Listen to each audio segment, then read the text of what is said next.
Alright, so today we are going to be presenting the vertical steam engine that we created. I am Grayson Wright, and then this is Llanes. So we're going to just talk about some of the sub-assemblies. So we had this project to make a vertical steam engine in CATIA. We had all these drawings, and we had to model it ourselves. And so we decided to break it all down into 6 sub-assemblies because of reasons of either duplicate parts and putting bolts together. It'd be a little bit more difficult in the final assembly, so it's more efficient to break it down into 6 components.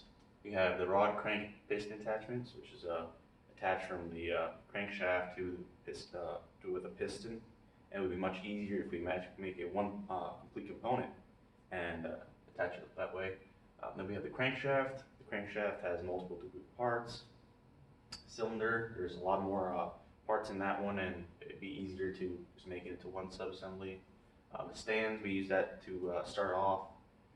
Mainframes, we use that because we can attach it to straight to the stands without making any adjustments in the main assembly.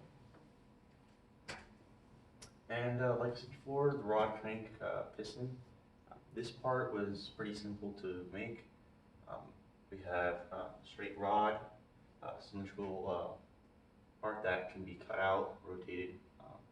Here, this one's very easy to make, and it's just a padding of this sketch. And we have 2 of these in the final assembly. So we decided to make this into one part, and it'd be difficult to put that into the cylinder and make it so like you can constrain the axis of this one with that one straight into the final assembly. This is press fit also in the construction, and also we have the individual parts that are easier to machine if we break this down into individual components, these 3 components.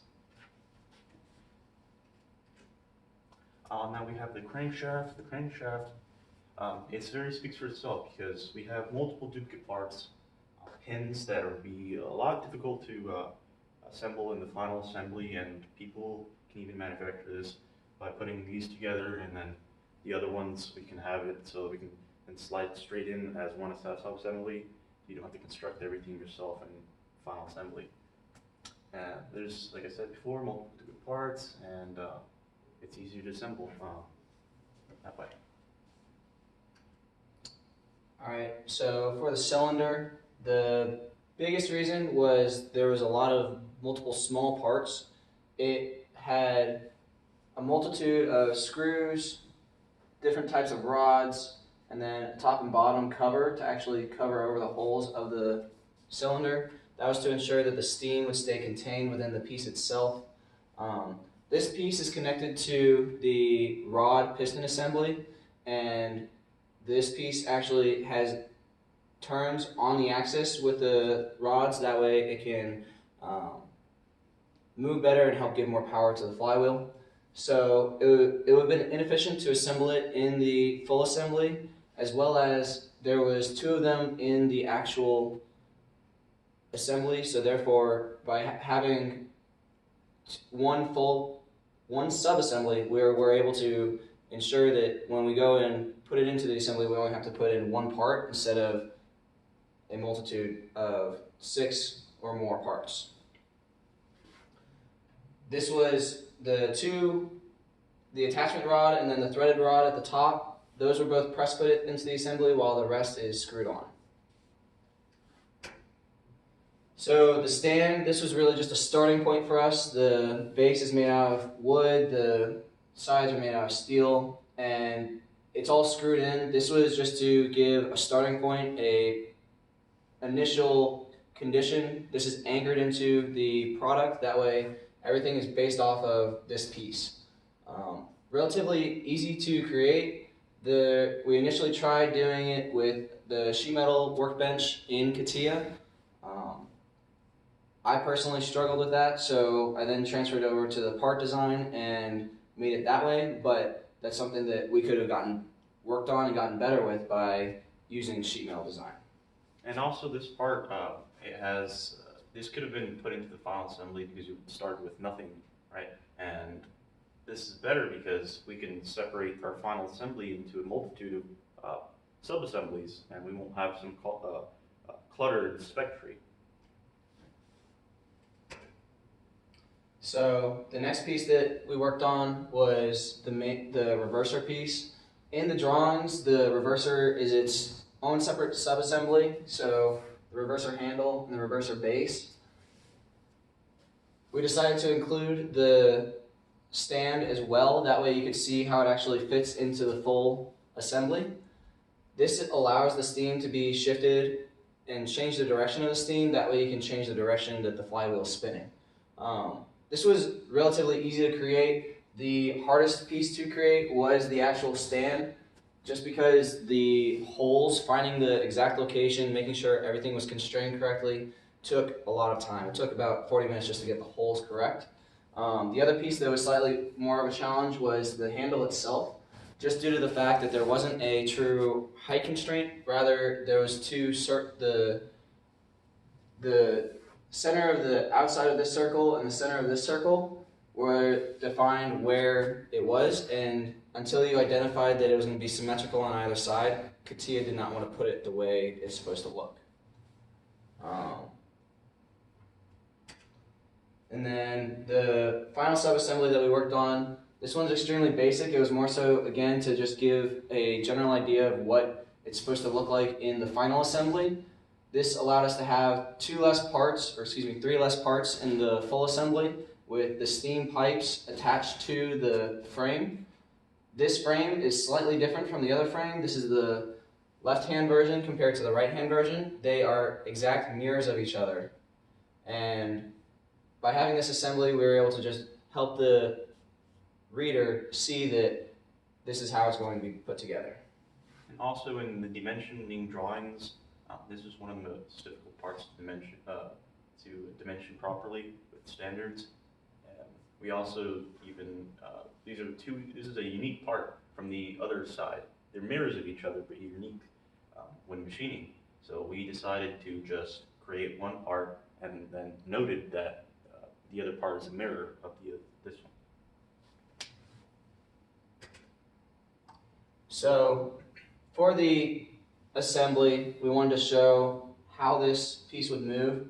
So you have your flywheel, your crankshaft, your rod assembly, your piston sub-assembly, the reverser sub-assembly on the opposite side, the steam pipe sub-assembly.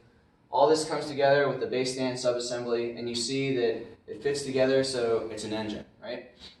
Well, the steam's going to come in through one of the pipes. It's going to flow into channels that are in the stand itself, then flow into the piston, pushing the rod down, rotating the flywheel. During that rotation, it will move the cylinders, push whatever steam is left in the opposite cylinder out through that same channel, through the steam pipe, out the opposite side. So some of the reasons why this is good is it allows you to put a rope, a strap on it, so that you can either turn another piece, you can pull something, you can use that energy and store energy within the flywheel itself. This has multiple applications for the real world. I believe material selection was one of the most difficult parts, you said? Yeah. Why was that? So we were not given a specified material, we were just given a color and how it was supposed to look. So most of the pieces were made out of steel. However, anything that had steam running through it would either have to be copper lined or made out of copper itself, just to ensure that over time, as steam went through it, that the steel would not corrode, rust away, and create issues in the overall design. As far as creating the pieces, most of them were straightforward. Some of them had issues of getting it exactly the way it needed to be. For example, originally with the cylinders, the holes, they were close to exactly 90 degrees apart, but they weren't there originally because when identifying it in CATIA, it thought that I was basing it off of the vertical and not off of each other. Some other hard things that we struggled with was physically putting springs on either side of the cylinder as well as the reverser spring up top. The drawing themselves were easy. We did a simple circle with a helix command, then ripped it out. However, when going to actually place that into the assembly, it doesn't work. There's not a plane for the assembly to recognize. There's not an axis for it to coincide with. So we had to go back into the drawing, create those axes, create those planes, and then that allowed us to create a coincidence between the axes as well as create an offset so that way we could identify where we wanted the spring on the rods themselves. Some of the drawings that you had issues with? Yes, some of the drawings were a little bit difficult, mainly just the main frame. But also our drawings, they were slightly different from what they had in the original drawings. We improved it a little bit to make it easier to manufacture itself, using dimensioning datums and certain locations that are easier to measure with machining tools, right? Yeah. And also maybe this wooden base. This is just the model itself, but kind of like a demonstration. After time, maybe water might seep into the wood, so this could possibly be improved. Overall, this was a good project, and we learned quite a bit about reasons for how this works and why we choose certain materials.